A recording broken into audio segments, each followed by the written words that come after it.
ఈ అడవిలో ఒక పెద్ద ఏనుగు తన శక్తిని చూపించడం చాలా ఇష్టపడేది.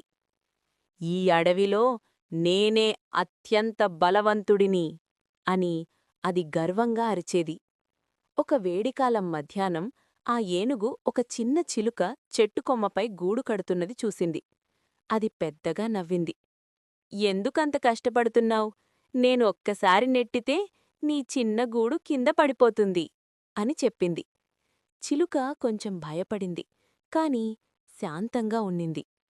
ఏనుగు తన తొండంతో చెట్టును బలంగా కదిలించింది. గూడు కింద పడిపోయింది. చిలుక హృదయం పగిలిపోయినట్టయింది, కాని ఎక్కువసేపు ఏడవలేదు. మరుసటి రోజు ఏనుగు నది దగ్గర నిద్రపోతుండగా చిలుక తన స్నేహితులను పిలిచింది. చాలా చిలుకలు కలిసి ఎగిరిరొచ్చాయి. అవి ఏనుగు చెవుల దగ్గర కొరుకుతూ, గట్టిగా రెక్కలు ఊపుతూ దాన్ని ఇబ్బంది పెట్టాయి.